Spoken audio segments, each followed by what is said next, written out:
we gon' run it.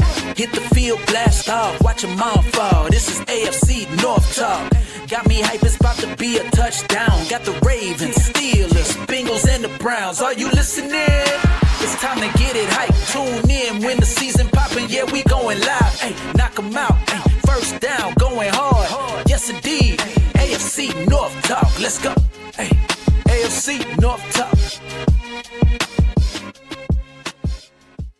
Welcome to another edition of AFC North Talk. Here we are coming back. I know we haven't been here for a solid week since we were here about last Tuesday. Anyway, it happened a lot. I'm here in the right corner. Yeah, I was gonna say, did something change, Sonny? What happened? That I love. You know what? I blame myself. I really do, because for 2 weeks I said, yeah, Steelers are going to lose to the Bengals. Steelers are going to lose to the Bengals. You did it. And then the show before, I was like, you know what? I'll still pick them, but I'm not confident. Okay. Sorry. Go ahead, Sonny. You can introduce the show. No, that's okay. We have a super chat, and then I'm gonna go straight to you, Jared, because we have a disclaimer before you go. Kevin, of course, says, Kevin has developed no one. Gave really a backup. Cleveland, the dumbest mofos in the division. Sorry, Q. Y'all just genuinely confused me. Oh, Zach, Mike, and John deserve just no won by 25. This is what I've been dealing with all fucking week, Jared, dog. Like, yeah, this is what I've been dealing with. It's not Browns fans. It's like Shador fans. They get mad. Yeah. It's like, oh, gotcha.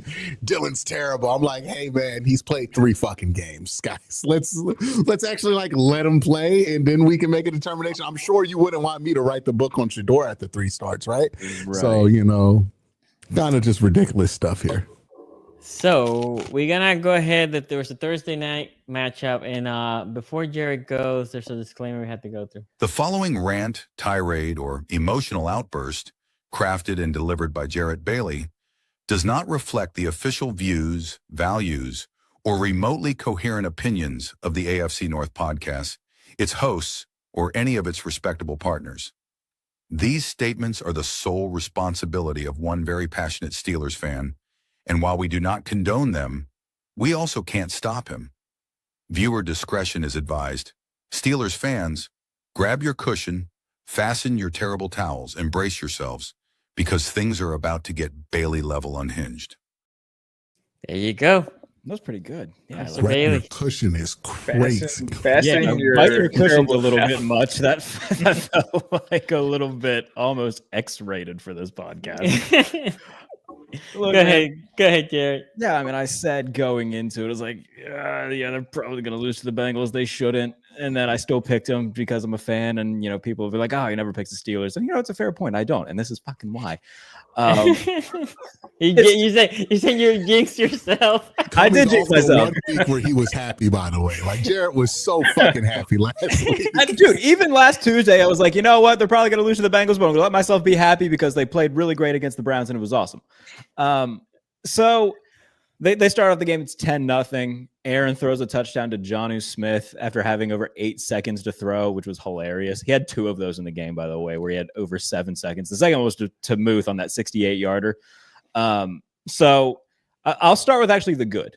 The good is that the offense rules. Like, legitimately is a good offense. They're top 10 in points right now. They're top 10 in EPA. Aaron, at the end of the game, led the NFL in touchdown passes. Like, the offense is actively their strength, and it's been a very long time since that's been the case.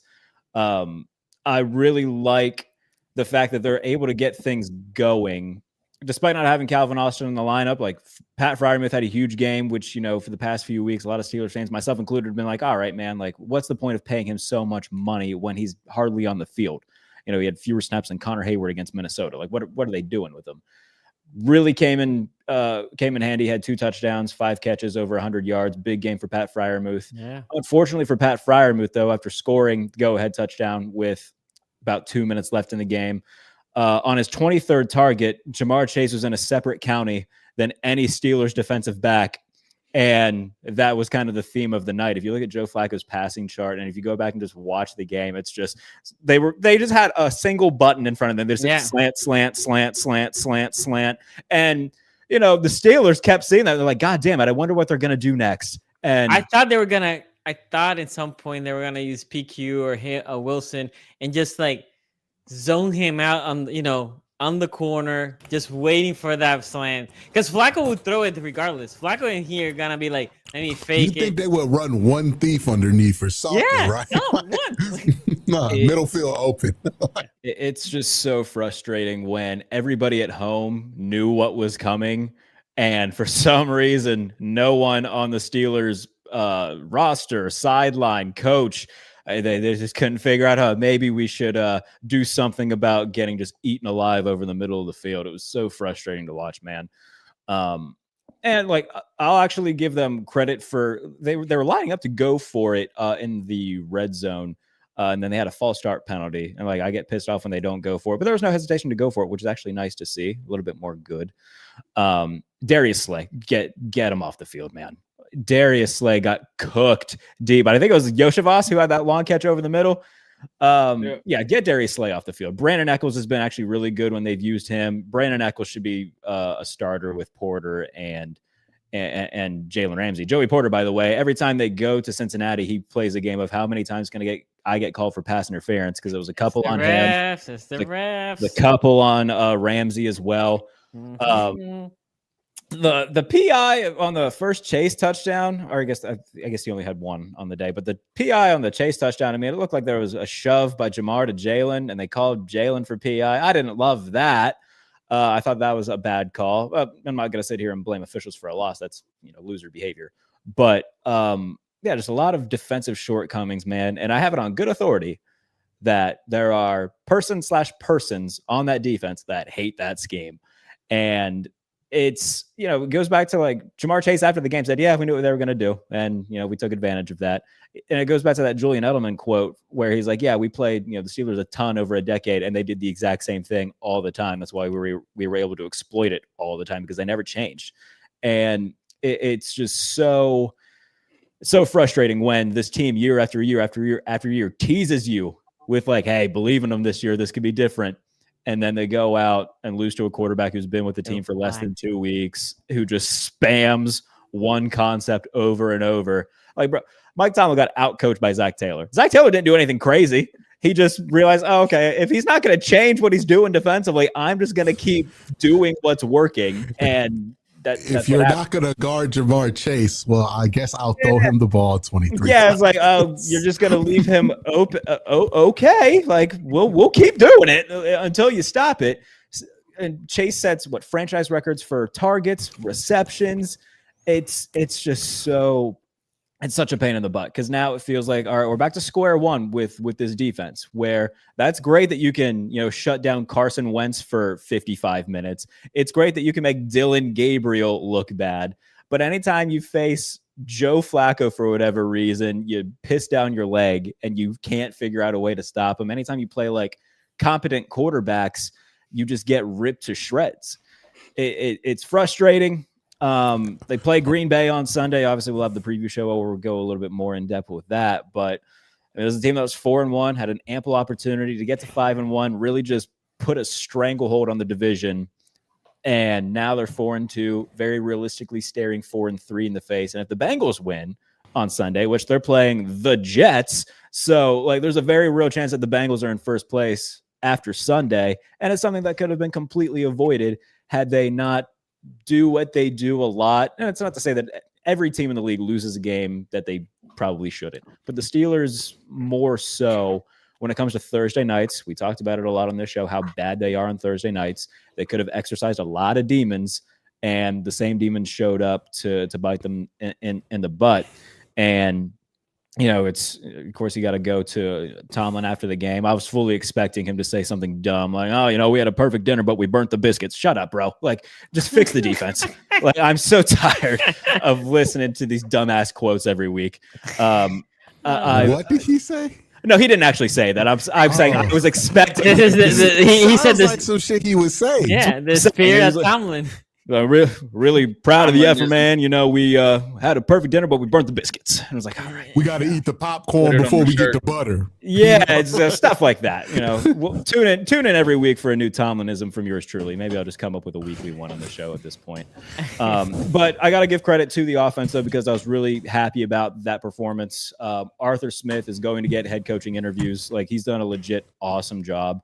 And that's one thing I was at least very happy about. And somebody posted a parlay where they bet like all three of the Steelers tight ends to score touchdowns, and they made a lot of money doing it, which is pretty funny. So offensively, I'm pretty happy with how things are going. Aaron didn't get sacked again. Like, they've done a really good job of keeping him clean, albeit, you know, against a Bengals team that didn't have Trey Hendrickson. But, you know, you take the victories where they come. Offensively, they're looking great. Defensively, there's a lot to clean up. And for a defense who talked all offseason about, hey, man, this could be a historic defense.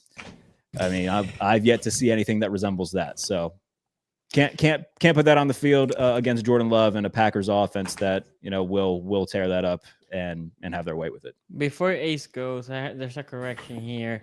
If the Steelers lose and the Bengals win, the Steelers will still be in first because the Bengals have 4 losses.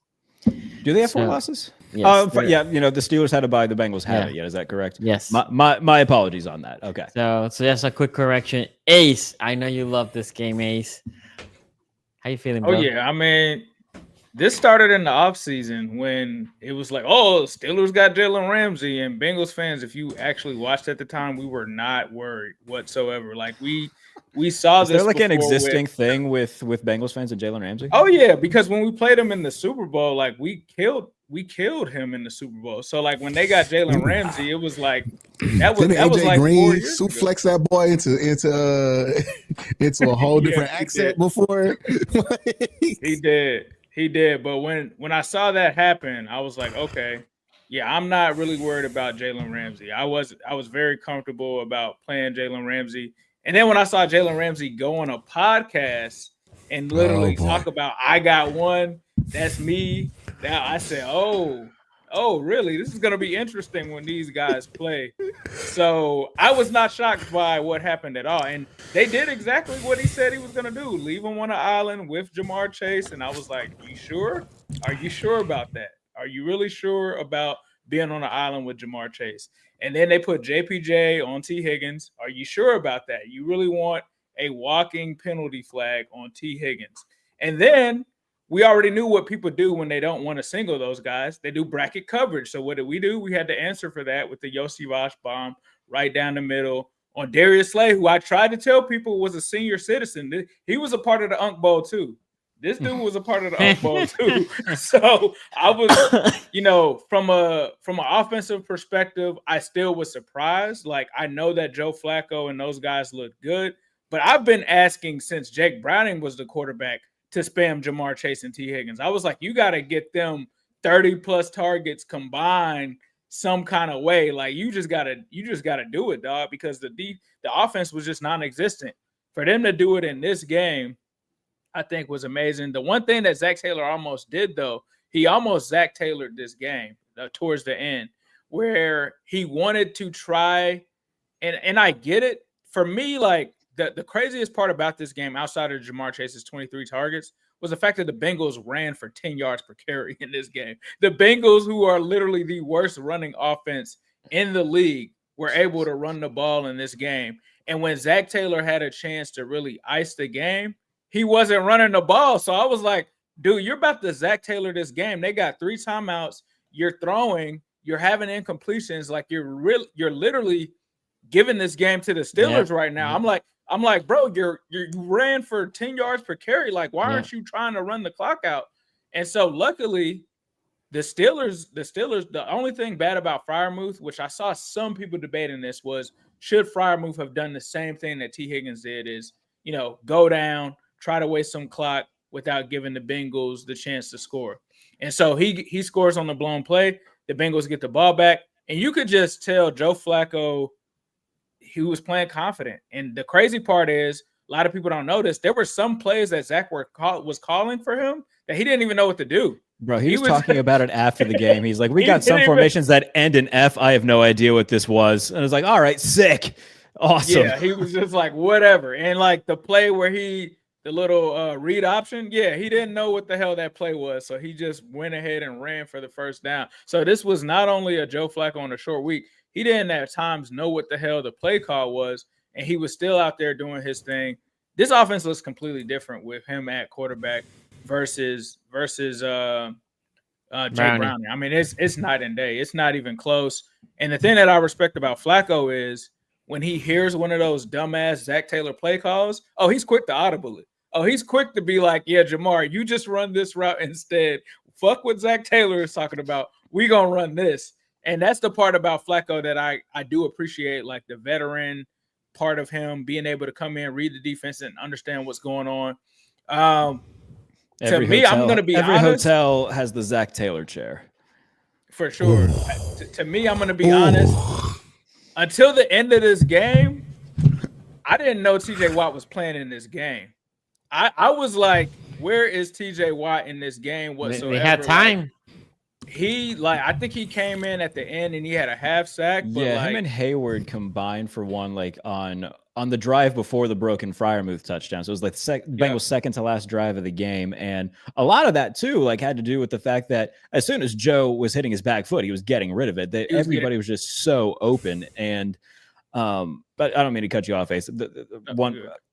Nick Herbig only played 29 snaps in this game, even though he entered the game with a higher pressure rate than Myles Garrett, more sacks than TJ Watt, more sacks than Trey Hendrickson. They just decided not to put him on the field. Like, it's just shooting yourselves in the foot constantly and overthinking things, letting the worst run defense in the NFL. I think they averaged less than 60 yards a game coming into the game. They had over 140. You're supposed to be a defensive-minded head coach who's like this. We'll figure it out defensively. That's how we'll win.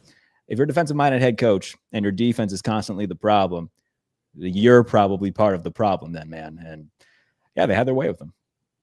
Yeah, man. And then from the Bengals defensive perspective, it is very clear. It's always been clear. Like, that's why I was wondering why some people were like, Trey Hendrickson. Dog, I want to say they had like a 4% pass rush win rate without Trey Hendrickson in this game. I mean, the pressure was non-existent. I expected that. They're not the same. I mean, they're already not a great defense. They can do some things like they did in this one with getting turnovers. But when Trey Hendrickson isn't in there, like, there is no pressure. Like, we've seen this before. It was absolutely non-existent in this game. That's why the Bengals didn't register a sack. But one thing has to be said about DJ Turner. He is playing his ass off. I don't know what has gotten into DJ Turner this season. Obviously, the defense is giving it up, but he is someone that is not giving it up. Cam Taylor-Britt also was a healthy scratch for this game. Cam Taylor-Britt was inactive this game, but right now, DJ Turner is like leading in a whole bunch of what was up with that, by the way? Is he just playing that bad? He's been bad. I mean, honestly, he's been bad. Like when teams need to find someone to pick on, he had one good year, right? The other years, he's been giving it up. Like last year, he was giving it up. It was almost it really reminded me of Drake Kirkpatrick, where teams were literally, their game plan was target Cam Taylor-Britt.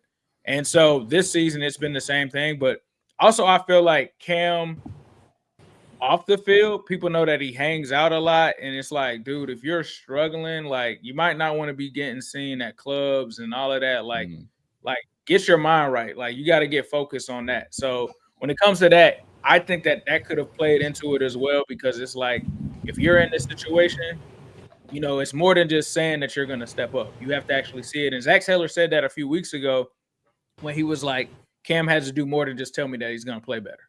And so now it's a situation where he is just not that guy. And I mean, honestly, I've always been a DJ Turner guy. I've never really been a big Cam Taylor-Britt guy.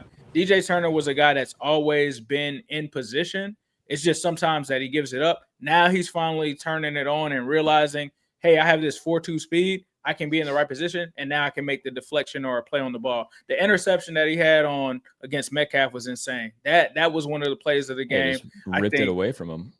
Yeah, for sure. That was a big play. Jordan Battle's playing out of his mind in terms of getting interceptions.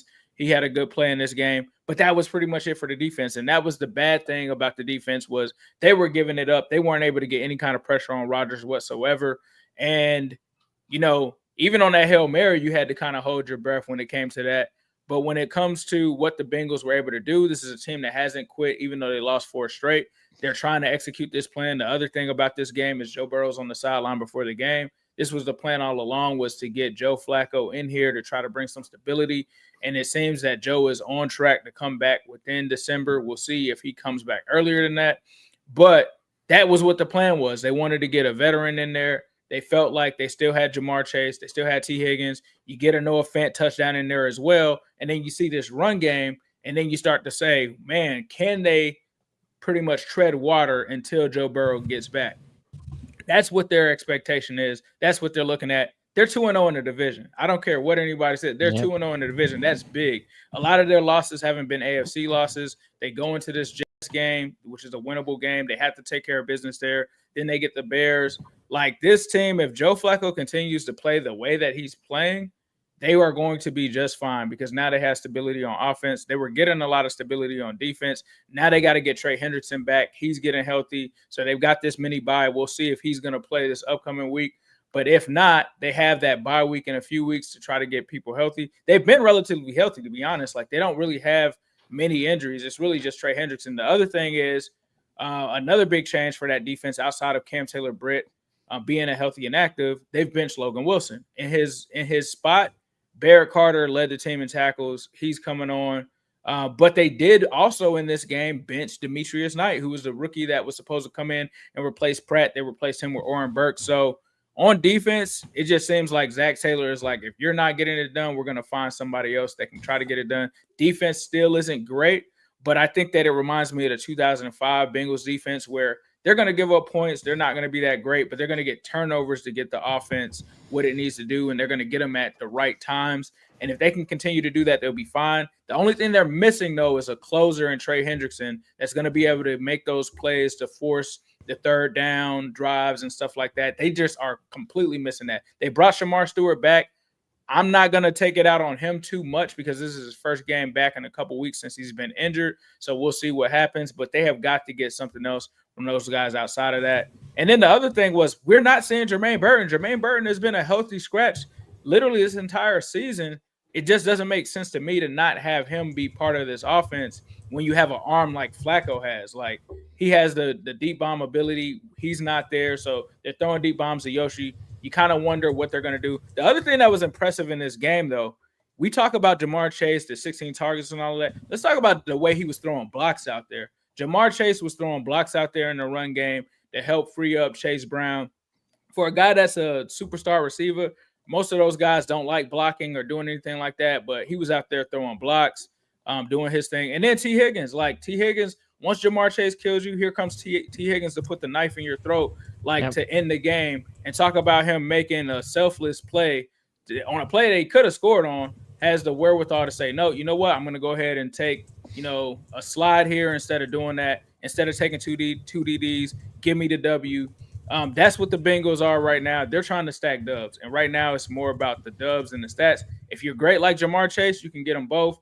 But I don't want to hear anybody else talk about Jamar Chase as a wide receiver one. I don't know what else you have to see. The numbers that he's putting up right now without Joe Burrow, and this was with 3 games with Jake Browning mixed in there. I don't know, dog. I mean, he looks like one of the best players in football at this moment. So we'll see where that gets the Bengals. They still have to win games. It's cool to get all of these clips and put up all of these numbers. But at the end of the day, they got to take this momentum and keep going. And I think that this is a momentum builder that the Bengals can build on. You brought up the Pat Freiermuth thing, where it's like, should Pat have done that? Hindsight being 2020, maybe. But at the same time, you put up 31 points, the highest paid defense in the NFL is on the other side. It's their job to get a fucking stop. And the fact that it's not guaranteed, right? Right. Because you need a 7. Right. Yeah. In your case, you needed a field goal, so they can just take a knee. So if it was that the Steelers needed 3, definitely I agree. Because now burn the clock as much as you can, give them no. But since you need 7, those 7s are not guaranteed. Yeah, and I put 0% of the blame for that loss on the offense. Anytime you score 31 points, you got the highest paid defense in football. You talked all offseason about how great the defense is going to be. It's their job to get a stop, and they didn't. This game is 100% on that side of the ball. Offense did everything it was asked to do and then some. not putting anything on the offense. Like Pat had a great game, go get a stop, and they didn't. I even got the little Mario jump from Aaron Rodgers in this. Dude, anytime you get Mario jump Aaron Rodgers, you know he's feeling it. And then Broderick Jones tried to kill him. Broderick Jones.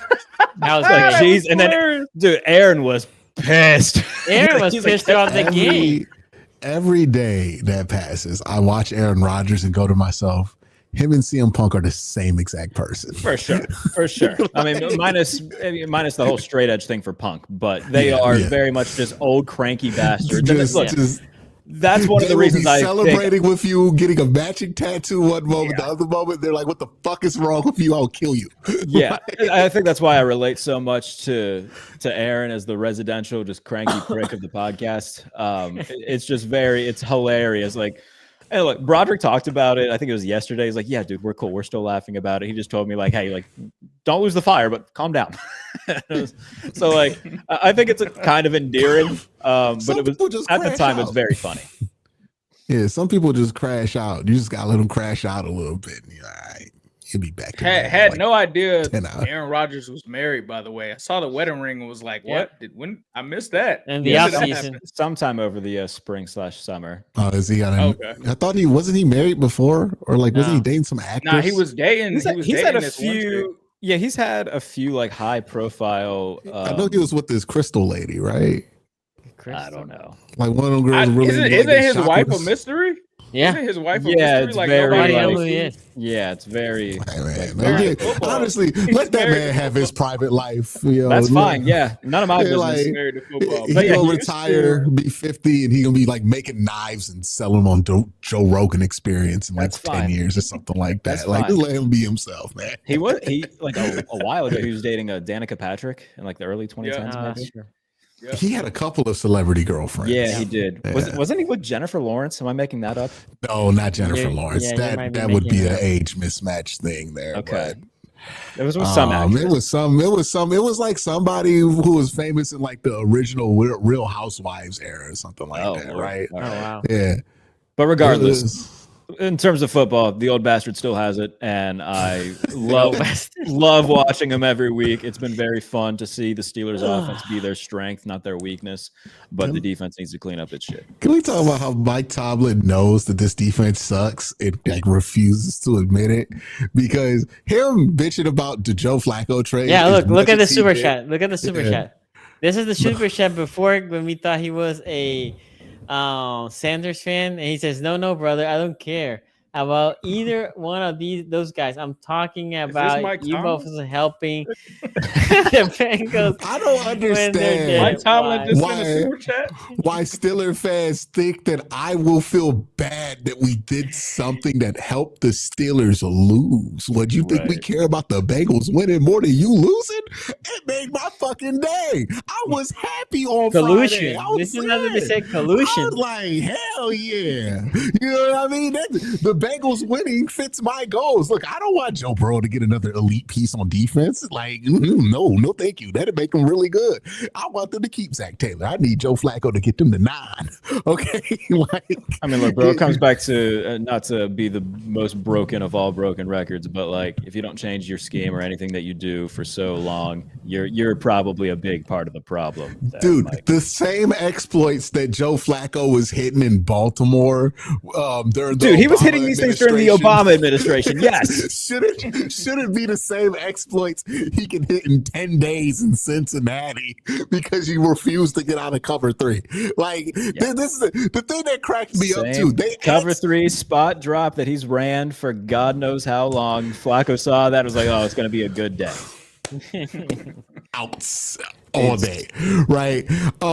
And the thing that cracked me up is they asked him about this coming out of halftime. They were like, "Hey, man, are you going to change things up? Seems like the coverage." He was like, "The problem isn't the coverage. We just need to get there faster." None of those things happened in the second half. But what the fuck is that strategy? Like, that's just Mike Tomlin, bro. I'm telling, like, everybody and their goddamn mother every fucking offseason tries to tell me how lucky I am as a Steelers fan to have this guy as the head coach. And then he says stuff like that where it's very clear, maybe we should slow down Jamar Chase and T. Higgins. Nah, it's the run defense. They're the ones to blame.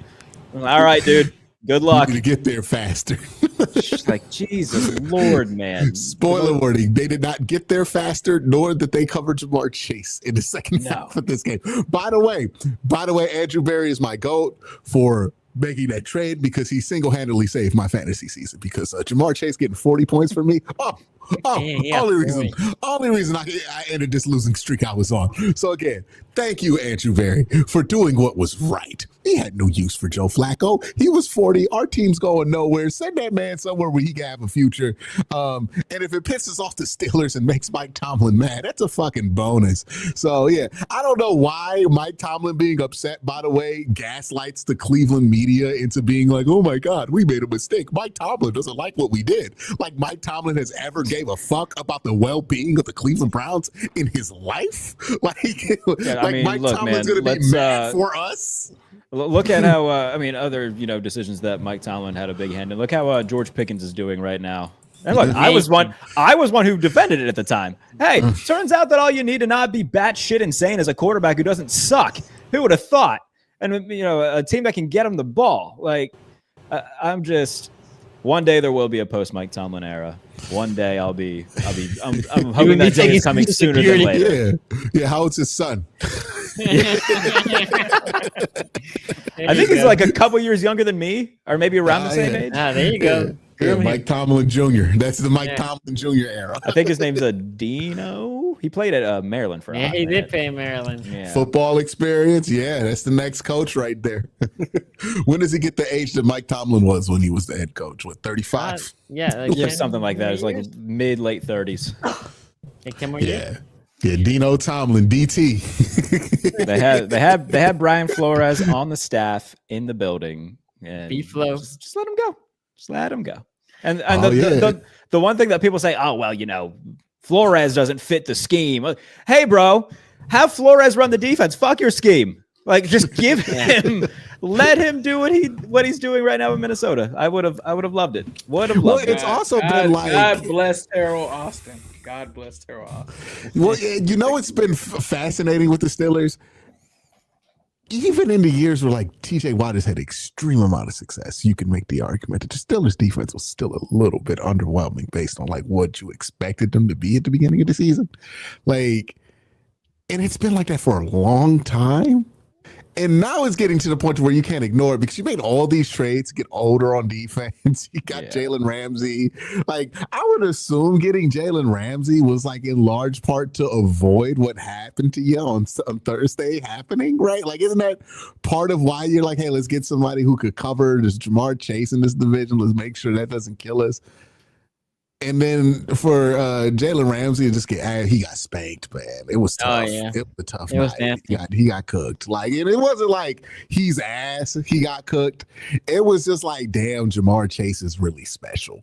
Not a lot of wide receivers you could throw the ball 23 times to, and they're going to be productive on the 23rd reception. A soul wearing black around him on his 23rd target as he runs untouched over the middle on a drive in which they just need a field goal. I know he couldn't believe he got off coverage by the time he got the target 20. He's like, wow. It's incredible, dude. They're just going to let me run out of bounds here at the end of the game. Stop the clock. Cool. Outdated scheme, weak spirit, just all around bad. It's the Moxley on CM Punk promo. It's just a weak mind, weak spirit. Like, weak mind, weak spirit, weak body. That was them. That was the Steelers defense against the Bengals. And now, one thing I didn't understand when you guys got Slay in Philadelphia was mostly nickel, right? He was the inside corner, but you guys used him as an outside corner, correct? I don't think so. They had he was in the slot when he was. He was in the slot. Was he? But he wasn't a. No, I thought you were talking about. Yeah, because they used double bracket coverage, so Slay had to be in the nickel. Slay was the guy on Yoshi. Yes, you're right. You're right. Gotcha. Okay, well. By the way, this is like the thing, though. Like Pittsburgh, they changed the names. They fill the offense with the same fucking players. Like Darius Slay, they have a cooked corner from like 2012 or 2015 or subtract 7 years from the current year. That's when that guy was like at his hottest. And they always bring it out. Last year, who was it? Did you brought That in? was Dante Jackson last year. The year before that, it was Patrick Peterson. The year before that, it was Akello Weatherspoon. You guys keep going through the 2020 All-Stars, right? Like Right. with one of these corners, it's like they're like this because they want to be like this. Like this is what Pittsburgh strives to be. Now I'll give some slack to Pittsburgh in general because I know what it's like to have a week like this. Look, the Browns game in Pittsburgh is just brutal. It sucks every year. I don't know why. The Steelers road Thursday night game beat their ass. That is their equivalent Next year, to the next Cleveland May, game in Pittsburgh. Next May, when the schedule comes out, let's just save everybody the pageantry. Whatever their Thursday night game is, just give that team the win. Save us all a road trip. You can do something else on Extra Prime buy, that extra week. buy. It's like just save me the trouble of having to talk about a Thursday night game where they look like hell on defense. What's that? Play Will Howard in the Thursday night road game. Sure, just treat it like basically another preseason game, just to get a look at some young prospects. You know you're gonna lose. At least do some recon while losing. It's just such a pain in the butt. Yeah, so like I understand it's a weird fucking week, man. Like it just is what it is. The road Thursday night game for everybody is strange. I can't remember the last time an AFC North road team has won a home Thursday night game. When does that happen? Because I know the Browns have played Cincinnati. Wait, is it? No. The Cincinnati hasn't beat Cleveland on a Thursday night, have they, Base? I don't recall the it. only Thursday night one I remember is that horrible Dolphins one where it is, yeah.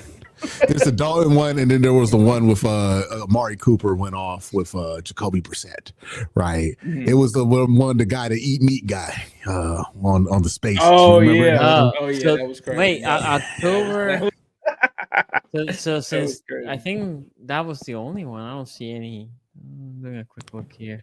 For like every AFC North Thursday night games, is it always the home team that wins it? Because I know Pittsburgh and Cleveland, every time we play in Cleveland, Thursday night football, It's Cleveland wins. quite literally the last 3 times I think they've played the Browns on Thursday night. It's been in Cleveland, and they've lost all 3 of them. They had one in 20. What the hell was that? You're gonna like 2013 this maybe? one. 2019, when the Cleveland Browns defeated the Pittsburgh Steelers 21-7, November 14, 2019.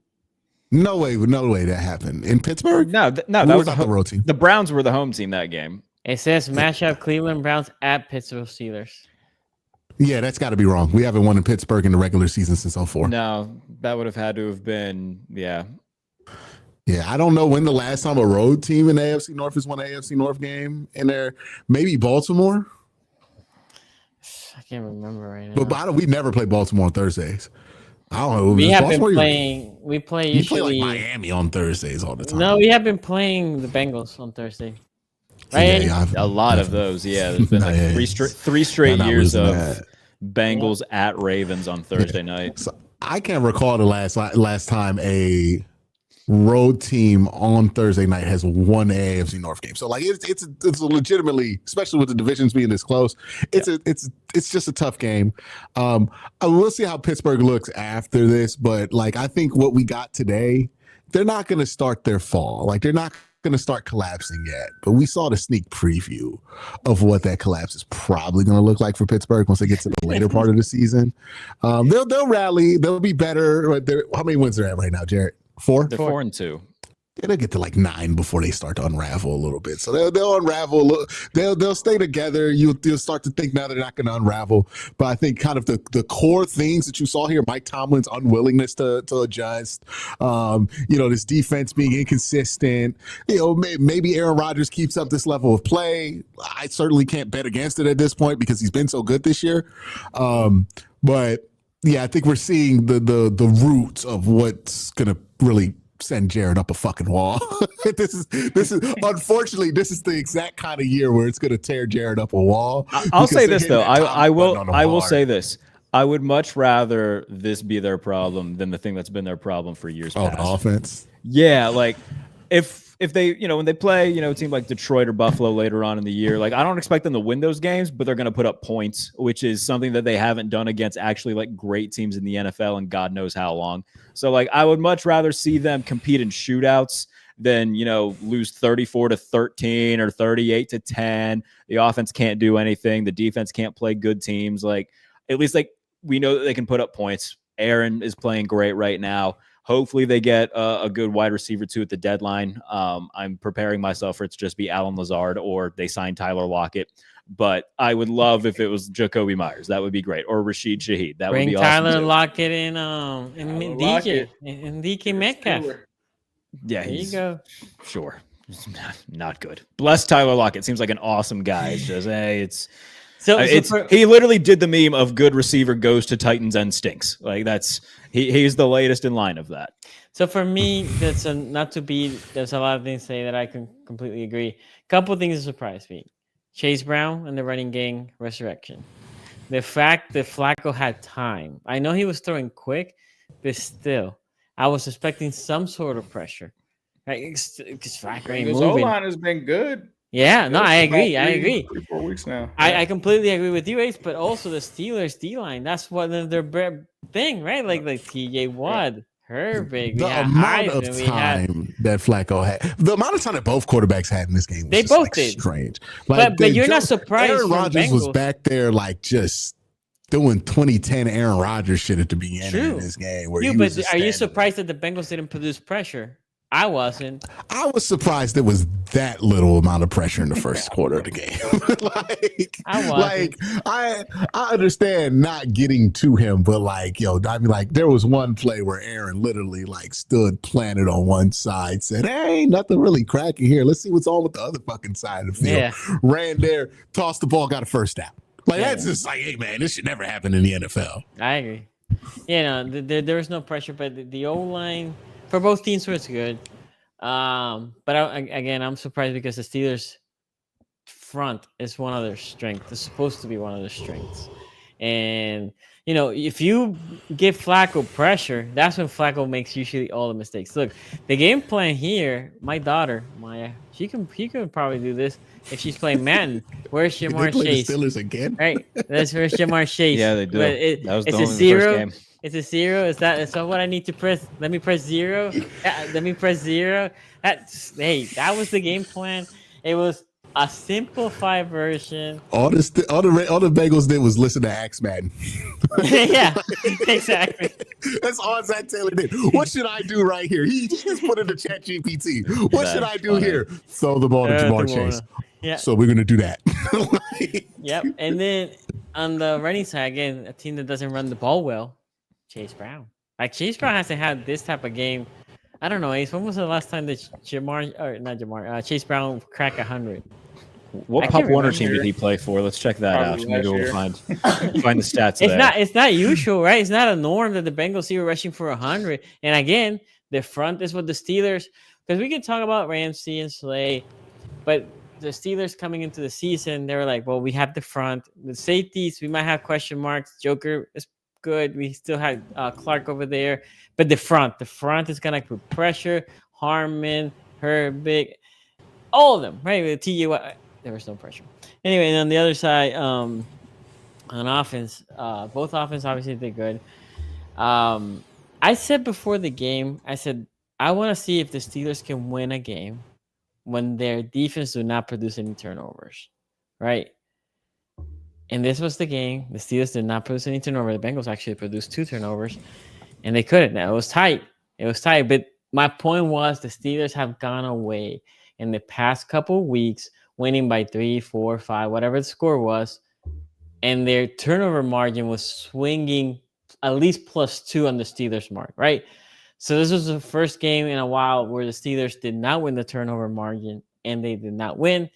So we'll see if that is a trend, right? Because you have to have games that you don't win when the turnover margin doesn't swing that heavily to you. Anyway, Bengals win. That keeps the division in hopes for both Baltimore and obviously more the Bengals than Baltimore, but definitely everybody has hope. If the Steelers would have won, it was going to be looking dicey for both the Bengals and Baltimore. As is being. Okay, we have a couple super chats. Sleep on the Browns now. Browns got them a win too. Don't sleep on the Browns. Browns ain't out of it either. Well, yeah, Browns has 2. They have one more win than the Ravens. Hey, look, we have a couple super chats, and we're go ahead. I've been watching Fernando Mendoza and Ty Indiana. Simpson, and I'm thinking to myself, maybe we need to be out of it, dog. Okay, here we go. One good playoff game apiece for me being like, yeah. throw out Bailey's at, baby. Like, do what needs to be done. Here we go. Pitt says Steelers torture their fans. Nothing ever is easy. Oh, stop it. I don't want to hear You about ain't wrong. you being tortured. ain't wrong. No, So, I had to oh watch my 3. God, You we don't know almost- what torture is. You Listen, what brother, is the I bang get thing? it, and I I completely was understand. born in- I completely, Jake Browning. completely understand what you're saying, and I don't disrespect it. I will say, like, Here's the disrespect. elite, being like 9-10 wins every year, knowing that you will not go further than that before getting your ass kicked in the wild card round every year. That's also a form of torture. It's a different form of torture, but it hurts all the same. Let's do an indivisional trade of Jake Browning to the Steelers. Let's find out. I didn't I say don't even that. want- That's I don't even wanna apples hear to it. oranges, brother. Why to watch Joe Flacco throw 6 interceptions in Cleveland, and now I'm watching Dylan Gabriel, and y'all talking about torture. I'm watching 4 yards of pass play right now. I don't give a fuck. Y'all not tortured? Are you kidding me? Have you watched Deshaun Watson lately? He's coming back. He's coming back. Yeah. I have Deshaun Watson on my football team right now. Like, I was That's so glad unfortunate. Baker had a bad game because I'm like, thank God, 1 week I don't got to They are being tortured by Mike Tomlin. They have never had the Zach Taylor experience. They've Listen, never had. listen, man. Mike Tomlin has become Marvin Lewis with catchphrases. That is all he has been for the last 10 years. That is all that it's been. I'm just telling you guys. So he's Make Herm the wrong Edwards. decision. That's a he's like Marvin Lewis mixed with Herm Edwards. That's what you put those together, you get Mike Tomlin. Okay. Oh my It's goodness. still better than Eric Mangini though. That's all I would say. Different. It's still- Hey, look. Genius. Former head coach of the Cleveland Browns, Eric Mangini.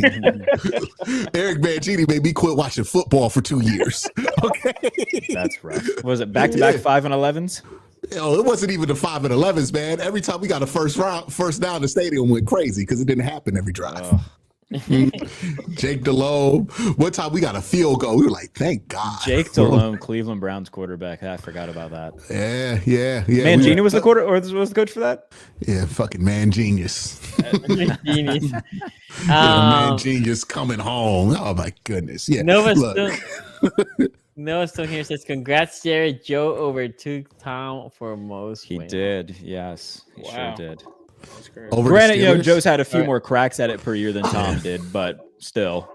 Yeah, Tom only got to get him in the playoffs. There you every go. year. This is an option from Gritflow. Says Cowher says Tomlin should sign Joe. He did next say that. Did see that. That was funny.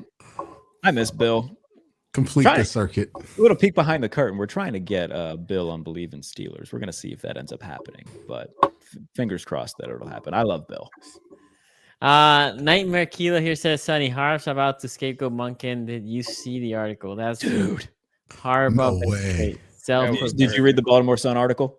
It's saying that supposedly as players are not happy with the offensive play call. That's what it says. Essentially. This is the most obvious burial job by Harbaugh I've ever read in my life, dude.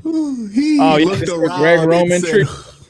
The defense is the worst in the NFL, and Cooper Rush is the quarterback. Somehow I'm going to blame the offensive coordinator. He Whatever, looked dude. around and saw who was most capable of pulling off a coup and said, "Oh, Todd Monken's right there. I Yeah. need to." But you I guys need are to still attack his credibility. scoring like 30 a game. You're Yeah, still no, scoring 30 a game when Not Lamar's last there. two. Oh, when Lamar's there, yeah. When Yeah. Lamar's there, People say, yeah, the last. Well, Cooper effing Rush is there, who's about as rush, bro. he's as useful Whoa. as a carrot that I stepped on with Yeah. my foot. Well, Jared, Not good, man. it is possible that Todd Monken could have been the guy saying, "I need Cooper Rush to back up Lamar That's the Jackson." que- who- And who if that's did the that? case, Who did if that? that is the case, then yeah, like you might have to fire Todd Monken off of just like principle. I mean, look, brother, he would get. Oh God, I'm gonna sound like the thing that I hate. He would get hired right away if you fired Todd Monken. He really Jared would. Eisen in the building. He really would. Oh man, Somebody he who would hire hates him immediately. he who hates the trope then becomes the trope. He get hired in a heartbeat. If you guys got rid of Monken, he would be like an offensive. My specialist question in is, what Cincinnati. does Zach Orr have? Yeah, what pictures does Zach Orr have? Because he never he threw him on Zach press Orr conference. must have Ray Lewis's suit in his closet. Like that's the only thing that I don't know. Ray right here says 3 hours of Q and Cobb right into AFC North talk, and with potential news, you might have to do a video on chat. I'm hoping that news doesn't break this week. I'm gonna hope that it breaks next week if it breaks. You know, like give me a break. We've been doing trades every week, man. Like, I need some trades to actually start happening so we can just stop speculating. We come do to this every year. Cleveland. We've had 3 of them. Yeah. We do this every year where like insiders say there's like 20 names to watch and like 4 or 5 trades happen and a few of them are of note. Like I'm not gonna get my hopes up for like a huge trade deadline. It's like DeAndre Hopkins gets sent to the Buccaneers. Sure. In here says any QB can look like a top 5 QB with. I disagree with this whole theory, right? Like that it's just so easy to be good because like what you see Joe Burrow doing is not what Joe Flacco was doing, right? Joe Burrow doesn't give Jamar Chase 24 targets, right? Like that's not something you do every week, too, by the way. But like Just against the Steelers. Against the Steelers. yeah, it's we can't sit here and watch Joe Burrow play and act like that's not a top 5 quarterback. Like just Anybody because who he has does that weapons- thing anymore, man, like I go fuck off. Like we're not taking these conversations seriously. And it's like we've seen guys with really talented wide receivers who do not look like top 5 quarterbacks on a regular basis, right? I mean, you can make the argument that one just won the Super Bowl, right? Well, we've seen it, but hell, we've seen it. People do it in Cincinnati with 2 great wide receivers, and like look like Andy Dalton. Like, so the wide receivers are important, but they're not gonna just make you into a top 5 quarterback, right? Like you got to have the guy who can actually facilitate the ball. It's a peanut butter and jelly relationship. Like quarterbacks make receivers better, receivers make quarterbacks better. If you have 2 that are each great, you have what you have with Joe and Jamar. Like not, and then you gotta not a put it difficult on- formula. Then you got to put it on bread, and the bread is the offensive line. Because if you just got peanut butter and jelly on your hands, you got nothing but a mess. I was gonna say if you got, I don't know, what's a bad bread? I'm not crazy about pumpernickel myself. Who is? I don't even know some what people. pumpernickel is. You got to have the right bread. You can't be out here making it on like fucking French loaf. Like, You don't like a French bread? not on the peanut butter and Not for jelly, peanut butter Jay. and jelly. That's fair. That's fair. You don't like a banh mi peanut butter and jelly? No bon appetit. So, Raven Nation here said, I remember being 7, seeing Joe beat the Steelers in 2009. I'm 23 now and still enjoying seeing Joe beat the Steelers and helping Ravens. It's the iCarly meme. Yeah, basically. Steelers Lee here says, it was like there was a gentleman agreement on both sides not to touch the old QB. Unofficial quarterback at recess energy. I kind of like that theory actually. Where they That's a good one. they secretly meet and they're like, all right, we're not going to do this. Touching with the hands of the face. You get a 6 an Mississippi anchorman. count, and then after that, go crazy. But if you cannot answer the 6 Mississippi count, then you stay put. Flag football rules. You gotta wait till the ref puts his arm down. Oh man, So, going now to Cleveland, Miami, Q. I don't know what's happening in the Dolphins because the press conference happened. Woo! Press conference for Nerd Boy and Tua. Yeah. I'm like, what? I learned something. I'm this fully week, prepared for there to be like a John Wall situation going on with the Hey, what happened with the with John Wizards. Wall? I'm not John Wall. Who had the gun in the Wizards locker room? That's the joke. Oh, I'm trying to Gilbert make. Gilbert Arenas. Gilbert Arenas. God damn it!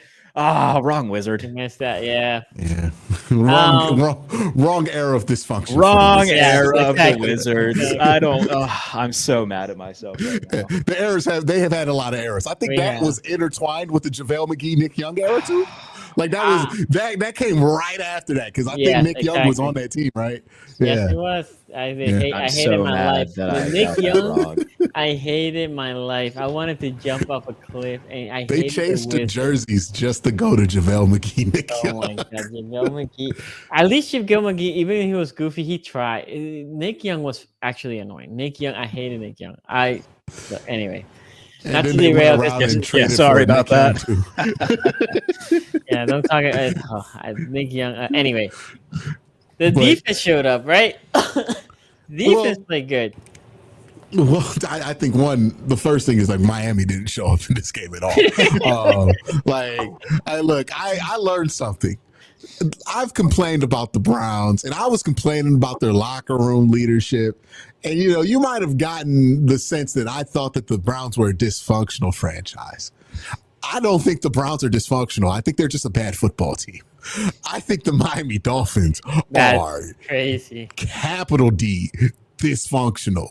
My God. You saw the press conference. He said, hopefully Tua doesn't throw 10 interceptions, something like that. Yeah. Like, people have been wanting to fire Kevin Stefanski, and I'm just like, I know Jared's going to hate it, but it's like, this is one of those things that remind you, hey, man, it can get so much worse than Kevin. Dude, he is McDaniel. I'm surprised he still has a job right now. Like, what are they? Oh, my God. Like, the press conferences all week from both Tua and Mike McDaniel. Tua putting together what has to be one of the worst games you've ever seen a quarterback play. 2 consecutive games with 3 interceptions for Tua. 100 yards. Each of these interceptions was worse than the next one. Like, none of these interceptions, Sonny, were like, oh, man, he just got a bad break here. It's like, no. Tua did something to make every single one of these, especially the one he threw to avoid a safety. Because we all know the best thing to do to avoid a safety is to throw a pick six. So that's always the better option. You know what I mean? Yeah, 2 for 6. That's always good. Go down by 25 now. That's great. The old Burger King 2 Whoppers for 6. That's what Tua gifted the Browns. Yeah, so look, I don't know what to take away from this game other than wow, Miami's at a very bad place.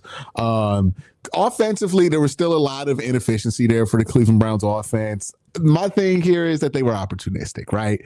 You could get away with not being very good if you're going to be opportunistic, and they took advantage of the opportunities ahead of them, and they got points when they needed to get points. So I'm not going to complain too much. It was an opportunistic performance. It wasn't a very efficient performance, nor was it a very good performance on offense, but it was opportunistic, and you got the points, and we weren't sitting here fucking sweating it out because we're also fucking up with Miami, which absolutely can happen, right? We were relaxing in the fourth quarter of this game, which was the goal of it. As far as Dylan Gabriel goes, man, I am so tired of people just wanting to make this dude out to be the worst quarterback of all time. I feel very bad for Dylan Gabriel. Throwing Shador in there. Was it a great game? No, but he's in his 3rd start. You look at what he's dealt with in his first 3 starts. It's a tough hand for any rookie to deal with. He's handled it fine. Was this game amazing? Did he miss a few opportunities here and there? Sure, but don't you expect that from a rookie in their 3rd start? They're going to miss some stuff here. The level of just the amount of just shameless non-patience that people are just showing right now with him is really just, I don't know what else to describe it as. Just let the kid get his 6 fucking games and then do this if you want to do this. But game 3, people out here just writing the book before game on him. 1, people were mad at him. Yeah, it's and all he's done is not throw an interception all 3 weeks, right? You can argue that some of these were close to an interception. Even one play that ended up being a reception for 14 yards. People are like, well, it was almost an interception. It's so obvious a lot of people are just looking to make him seem out to be as bad as possible. Doesn't mean he's playing well. He needs to get better, obviously, but you're not asking him to be amazing right now. You're just asking him to tread water this early in his career. We'll see what he could do once you start asking more of him later in the season, after the bye week especially. But right now, you're just trying to tread water till you get to the bye week, right? Defensively, look, that first half was not as good as I wanted it to be. They gave up 2 field goal drives to Miami. Miami didn't score because they were just getting in their own fucking way like crazy. But I think they gave up a 2nd and 25. Wasn't a big fan of that. But the second half, man, lights out. Awesome. Okay, this defense is going to bitch about the offense, never giving them points, never giving them the lead. Well, that's how you need to play if you're going to complain like that. So, cool, fine. You lived up to it this week. I think Miles got a sack in this one, so good there. The safety play I thought was really good. Shout out to Ronnie Hickman. So yeah, defensively defensively, they did exactly what you thought they would do to a team like the Miami Dolphins, who came into this season struggling, limping into this game. You went out there, you showed no mercy, you shot them right in the head, and they're dead. That team's dead, right? Like, that team's not coming back. I don't know. They're not a worry for you anymore. I don't know. But they look dead on arrival right there in Miami. Very talented team. Like, if they do figure it out, they can be a decent team this year, right? Like, I would assume. Like, what the fuck happened to Tua? I mean, I've said it for a few years. He's just not good. Doesn't have a big arm. Can't read a defense. He's just not very good. There's not good, but there's this. That's not there. So. Yeah, you can live on throwing slants and 30-yard goes to Tyreek Hill and Jalen Waddle and let them do the rest. But you take one major ingredient out of that, that's kind of what you get here. Well, I'm saying, ain't no way you can't get Tua to look like Bo Nix. Like, Bo Nix look good in the fourth quarter. Like, Bo Nix, he should be as good as Bo Nix. Like, at the worst, you should probably be able to get that out of him. The fact that they're not able to get that out of him is like, what is actually going on there? I know a lot of people think that, like, Nerd Boy is going to be a great offensive coordinating candidate. I don't know, man. I mean, personally, I don't want him. I think that McDaniel, he's a very good play designer, good play caller. We'll see. I think I want to say who did say that? I think it was one of the He the Call guys pointed this out, that if and when he does get fired this year, I think he'll pull a Saleh and go somewhere, like maybe back to San Francisco right away and become like a senior offensive consultant for the rest of the year to help out the offense. He'll get some sort of gig like that if and when he does get fired during the season. But yeah, that team's a mess. I gotta say, Cleveland Browns made me a lot of money on Sunday. A lot of money they made me. I bet the under. Well, I got it when it was under 39.5, and they made me sweat it out on the last drive because the defense kept setting them up for fucking points, and I was getting very angry. But the under held. Yes. I bet Quinshawn 2 touchdowns. So a cool like 250 the Cleveland Browns made me. I'm riding. You got to get your shit off on that random Dolphins podcast that was talking shit to you, like, brother, 3 months ago. Dude, I kept so many Tua receipts. You have no idea, and I've been very annoying about it, and I don't care. Yeah, like I get that Tua's not that good, but is he this bad? Like, you want to look the stats in this game: 219 total yards for the Dolphins, 206 total yards for Cleveland. 120 passing yards for the Dolphins. 50-something came from Ewers. Tua hasn't thrown your this boy many. Ronnie said, "Throw it to me too," and he did. That was very fun. Yeah.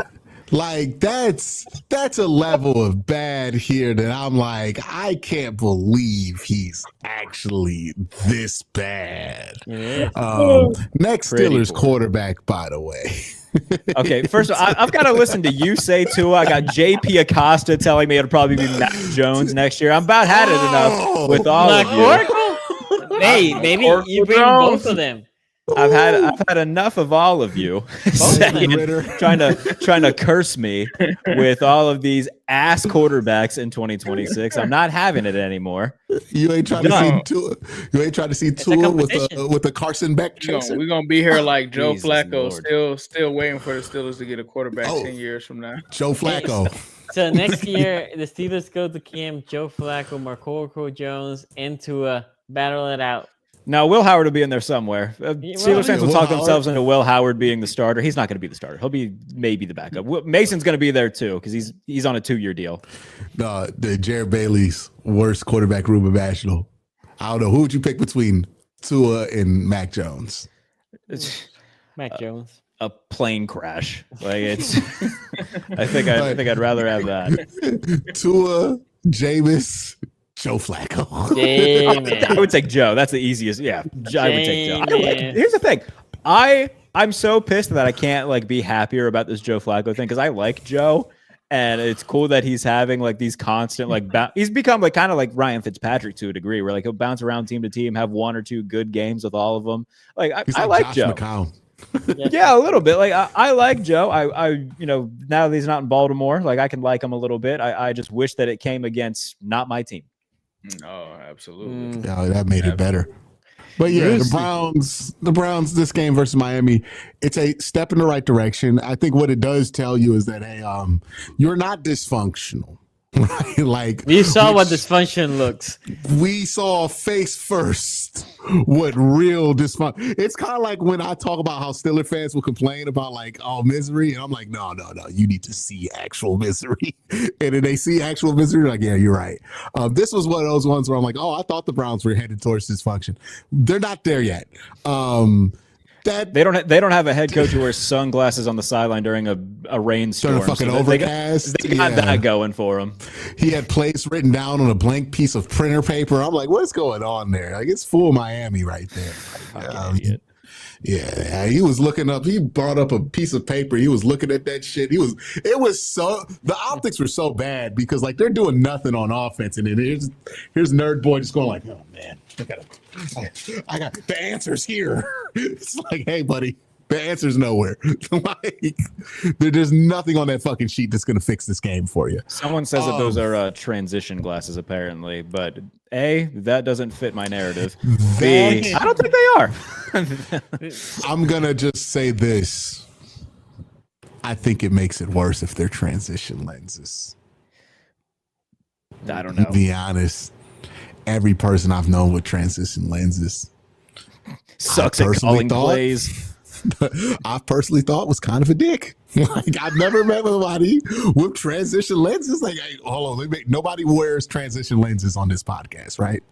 No, I don't use glasses. Yeah. Ace, do you wear transition lenses? Absolutely not. No, he's like, you know See how what? When you offended walk that he got inside, when you asked him that? Yeah, you know when you walk inside and it's still sunglasses, like, look at this fucking asshole with this transition lenses on. Like, yeah, you just look like a fucking asshole. Like, I remember I never took a teacher seriously that had transition lenses because like, you just came back from fucking outside and now you got shades on trying to teach me math. Get the fuck out of here. Not trying to hear it.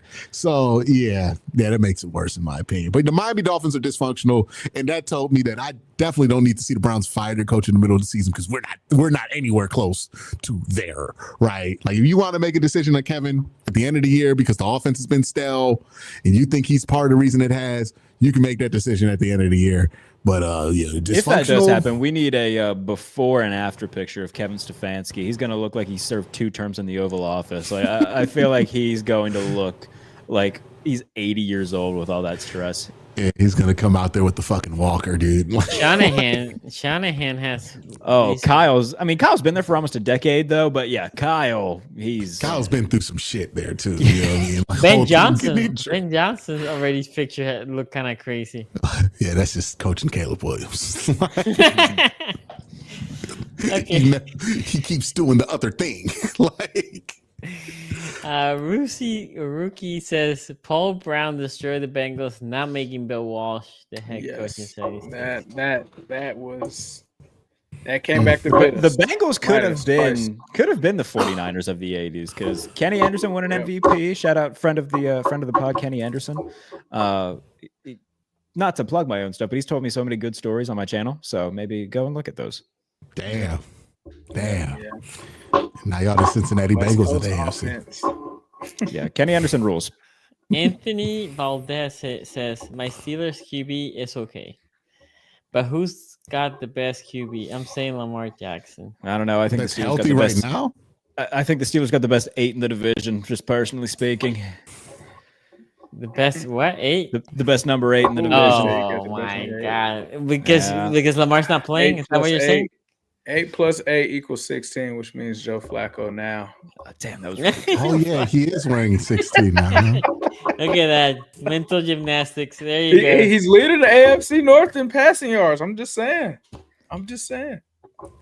He's leading the AFC North from the. There's no way on God's green earth he has more passing yards than Aaron Rodgers. I think he does, bro. No, he almost threw for 300 in week 1. So yeah. Hold on, I'm looking. Oh man, I'm gonna be wrong. I'm gonna be really angry about it. Yeah. He's played every week too, right? Because no, he hasn't played 1 week.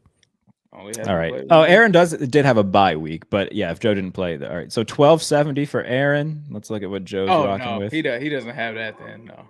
Joe Flacco. Hey, just like whoa, not that much. Okay, 815 for Joe. Okay. I don't know what it was. Somebody had him leading the AFC North and something, and I was like, I know it's interceptions, but nah, that's Jake Browning. It's still Jake. Yeah, it's still Jake. Y'all got both of them. Y'all got 1 and 2. By the way, when are those Joe Flacco interceptions going to start happening? I don't know. Or did he already throw them? Is the question. He's like 6. Maybe he got them all out of his system. Yeah, maybe he said, "Hey, let me just go puke all over Cleveland's offense for like 3 weeks." Maybe this was all a big convoluted scheme by Joe Flacco. I'm going to play really horrible. Then they'll trade me. I'll get it out of my system in Cleveland. And they'll send me somewhere where I got actual weapons, and then I can win. I swear to you, he's going to find a way to get to 12 touchdowns, 7 interceptions this year. Like he's gonna somehow end the season because that's what he did the last 2 years. 12 touchdowns, 7 interceptions. He's like gonna the find exact a way. stat line? Yes, both years. Like Carson Wentz did that a couple of times where he had 27 and 7 in back-to-back years. Wait, how many yards does Joe Flacco have? 850. 850. It was maybe it might have been completion percent. It was something. Somebody pulled it out, and it was like a joke. It was you know like what it he's is? actually leading. Targets to Jamar Chase. He leads the AFC. Oh, wait, no. Okay, hold on. Let me actually add this up because Google's doing a thing. Yeah, it's 1376. He has 1376. Then we'll see if Aaron. He has 815 with Cleveland and 561 with the Bengals. Wait, so is it Joe Flacco? I'm looking. I don't know how many. I saw this on the image, and I was then, like, yeah, how is then this yeah, possible? then yes, it is. It is indeed Joe It was Flacco. 8:15 before. It is Joe Thursday Flacco. night. They Joe told me Flacco. I You know what? tripping. I just saw it. I just saw it like last week. It was like because he played those games. Really, in just tried Cleveland. gaslighting Ace. Yeah, Yeah, no, I was checking. I was like, because when you said 8 something, I'm like, I got Lamar probably confused, has Sonny, 8 because when something. I looked, I saw the 852, and I was like, Yeah. I'm pretty sure I saw something that was like Joe Google Flacco, does that believe it or sometimes, not, man. is- Where like you look at the stats and it only shows But the problem is, for example, if like you have it excludes their most previous game. if Yeah, you have right now like a parcel, something like a Python code or something, pulling all these stats, it's breaking it. Instead of giving you this year's stats, it gives you Cleveland stats, and then it gives you and then it gives you Cincy stats. Yeah, Cincy stats. I was So you gonna have to say like combine them. I saw someone reputable put it out there, and it was a joke when they were doing it. They were like, Right. believe it or not, Joe Flacco is leading the division in passing yards. So let me well, before I go to the super chat, let me say this: the game was ugly because I appreciate low scoring games, right? I do appreciate really good defensive struggle game, but this wasn't even that because there was no good offense to try to be a good defensive game on the other side. Like Miami, like I'm genuinely shocked. I actually going here with Q a little bit. I agree with Jared, and I never thought Tua was a good quarterback. But he doesn't, it's not like he looks bad. He looks incompetent. He looks like if you put me at quarterback almost. Like, it's just, and then the lack of leadership from coaching staff. This guy beat out Jalen Hurts in college. True. Like, No, and he had a couple of good years there. He had a couple of good that's years. what I'm saying. Like, what the fuck has happened to him? Like, he was supposed to be so much better than Jalen Hurts as a pro. And it's like he's obviously worse than Jalen Hurts. And I don't think it's been a debate at any point. Well, maybe that one year that people were like, it was a debate with him and Burrow before he got hurt with the hip injury in college. some people were debating. Yeah, I was gonna you're say it talking might about have been college. some people, but Yeah, let's say in the NFL, some people might have debated it, but nobody took it seriously, right? Yeah. But yeah, it was a debate whether he would go 1 or 2, right? And then Herbert got into that conversation. But Herbert was supposed to be the number 1 guy, and then Burrow came out of nowhere. Herbert had a down season. Tua did his thing and then had the hip injury, and then Burrow just pretty much ran away with it. I was confused, like, because people were talking about, remember when they said Tua's hip injury was going to be severe? I was like, oh, well, they'll just take, like, Justin Herbert will go second, and it was like they still took Tua. Brian That was Flores crazy. wanted him to take Justin Herbert. And then he made sure to tell Justin. I He think made sure to people- tell Tua about that pretty often. People need to apologize to Mr. Flores because Flores. Well, failure. no, because what Brian Flores did was say, "Hey, you drafted a guy number 5 overall. I refuse to play him." That's fucking. No, you can't do that. But like, I'm just saying. And also, I'm going to tell him he sucks. yeah. Nerd Boy is telling him he sucks right trying now. to say- look, this is not good examples of coaching either way. Yeah. Like, you can't just draft somebody number 5 overall and be like, you know what I'm going to do? Shatter his confidence. Like, that's not good coaching. That's not good. Straight out of the playbook of Marvin Lewis with John Ross. Yeah. Fuck that guy. Like, you can't just do that. Like, that's a horrible way to move things John along Ross, there, man. right? So I don't know. I don't think Brian Flores should be anywhere near a team that's trying to draft a quarterback in the top 5.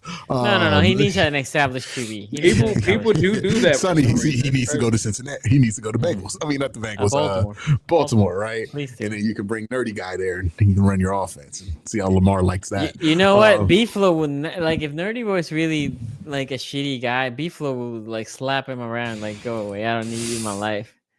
Nah. No, he he's can on- keep monking. He can keep monking. I don't know. Markin seems to piss off everybody he's ever worked with. Fair. Like this is like the third The team only that the he's. only guy that I had never seen him pissed off was the Georgia head coach with Kirby? Yeah. Kirby. Yeah, Kirby liked them a lot. No, there's That's two why we brought him. There's 2 offensive coordinators. I'm like, I know for a fact people hate you everywhere you go. Him and Matt Canada, who you could throw a fucking stone and find a former player who hates Matt Canada. Like, I would also throw Todd Haley into that group. oh yeah, Todd Haley. The Steelers have a couple of these guys under their belt. Look, right? man, I like Todd Haley. They did really well when he was there. It's just sometimes him and Ben butted heads. I've talked to multiple people on that 2018 LSU team, and they were like, yeah, the reason we was good in 2019 wasn't because Joe Burrow got good magically. It's because we got rid of fucking Matt.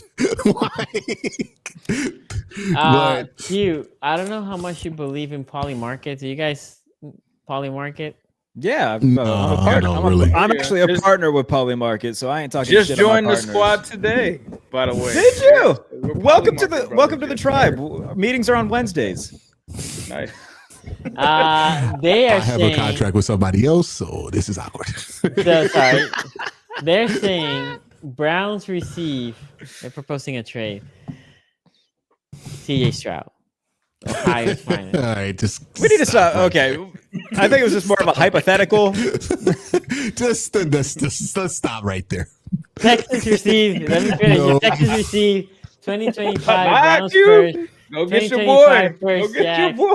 2026 No. first The round. reason I'm saying just stop right there is there's this. The Migo ain't This is doing just. that. This is is not just, gonna this is just like when you sit in a dorm room with your friends, but hey man, what if we traded for Aaron Rodgers? What do you think it would take? Like it's not happening. They're not trading CJ Stroud. No. They should anytime fire Nick soon. Cayley into the sun, but yeah, CJ's not going anywhere. They should. I don't know. What was who's the Diane? Bro, Diana's batting average on her stories throughout the offseason was like 190. She got sent down to AAA of insiders after all the missed things that She she got, did. bro. She did. Now when By the see way, her can I say come, this kinda too? Because this is appreciate actually that relevant to. football. Let me say this real quick. Because talking about Diana Racina reminded me of this. Did you see that Russell Wilson tweeted like very much calling out Sean Payton? Yes. Do you know how much of a self-righteous asshole you have to be for Russell Wilson to call you out and break character?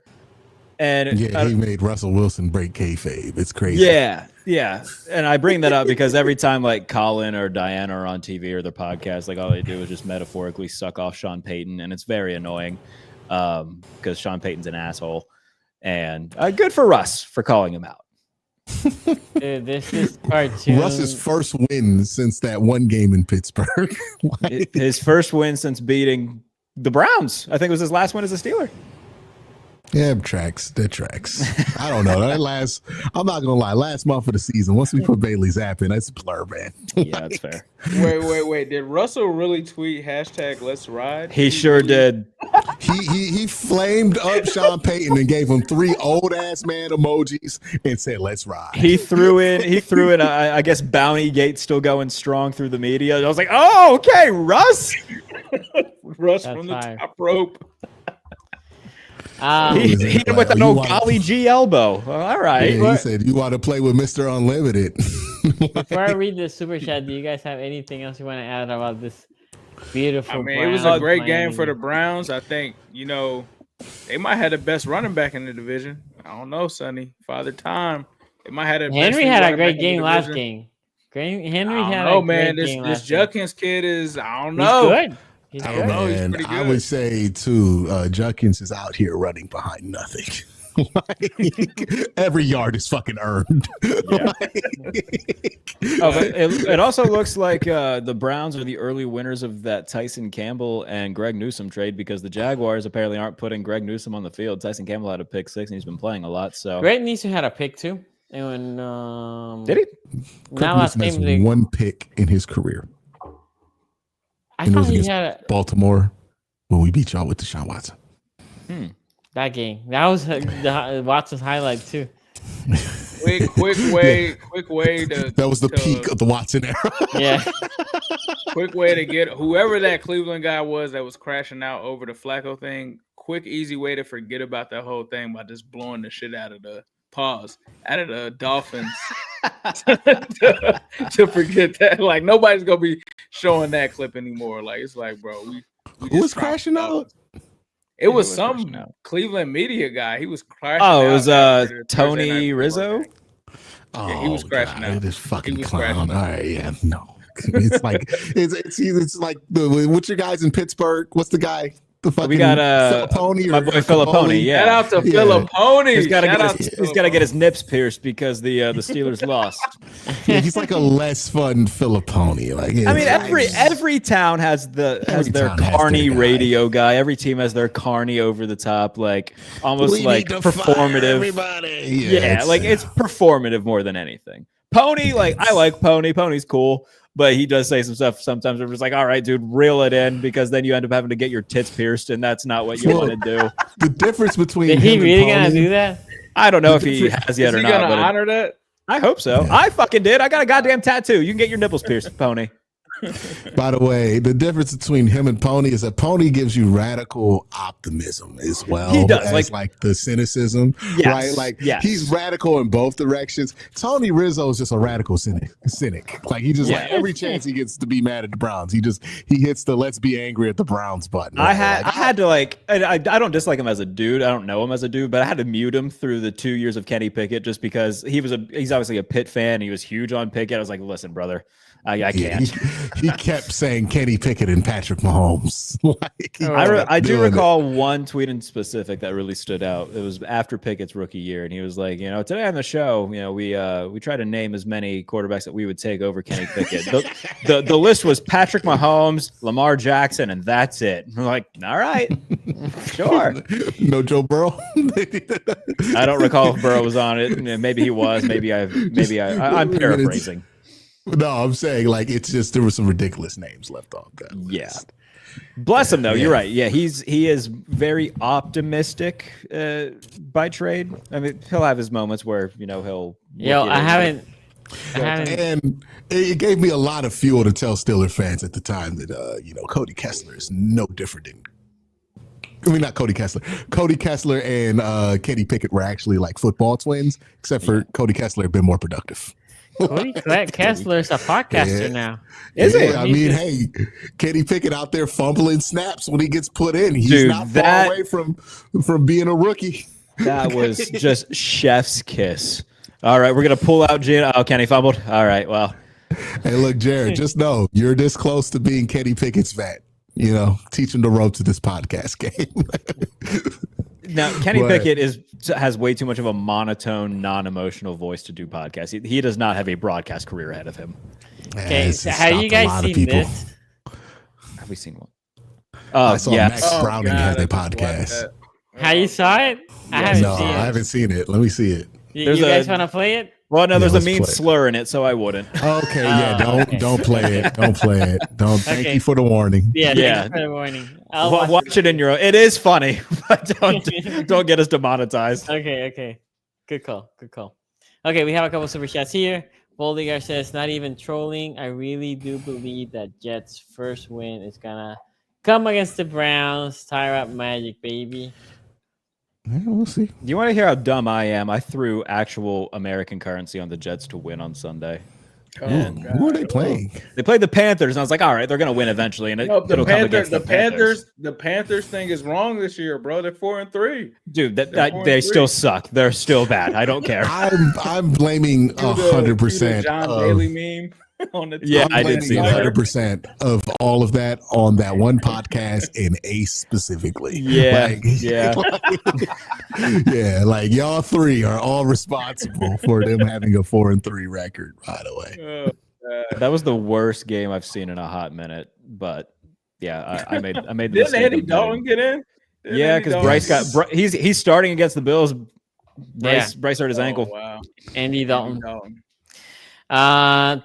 Tam here says Tua has been hit in the head to. Oh, okay. Yeah, I mean, I'm sure the injuries haven't helped his. Man, don't blame it on CTE, dude. Like it's not that. It's just not that good anymore. I'm just trying to figure out why. There are some like hilarious TikToks though, where like it's like a pregame hype thing, and then it shows Tua coming out of the tunnel to Chris Benoit music, and I'm like, all right, bro, come on. Buddha here says I still want Taylor Bond. Taylor Bond. The Taylor Bond. No, Flacco's coming in. I haven't dropped the profile picture yet. I'm not believing it yet. We'll see. Hey, it's the Flacco bailout, baby. The Flacco bailout. You might regret it in a couple of years. Oh, man. The Solvent here says a wild Thursday night football matchup. Browns at Steelers. The movable object meets the stoppable force. Thursday night football, Browns in Pittsburgh. Yeah, Yeah. like what happens? Does the game just fucking explode? Maybe. That's not a game. They don't play on Thursday night. this No. year. No. Oh, okay. No, they already played in Pittsburgh. But Yeah. yeah, it's just like He's saying because you guys don't win on Thursday and the Browns cannot win Gotcha. Okay. at the Steelers. Buddha also says, also cute. Tell me I didn't miss the Rogue One banter. There's no Rogue One banter. there's no Yeah. Roquan this week. He hasn't played in a while. He plays this week. He's about to play against the Bears. Last time I saw Roquan play, it was when the Browns played him. That's the last time we saw Roquan, right? Yeah, he's missing in action. He's been pretty Yeah, man. non-existent since then. Is Well, he he playing has- Sunday? He is. The Doesn't one matter. that you know who hadn't practiced yet, and we could talk about this on Friday, is Juan Lamar Jackson. He Yeah, I was did gonna not say practice that's on not Monday. looking great. Ooh, Not boy. practice Monday. Yeah. Well, maybe he just gotta. He's just going to figure out how he feels about the rest of the season. Harbaugh Yeah. just needs one more bad offensive game so we can fire Todd Monken and avoid any sort of insurrection.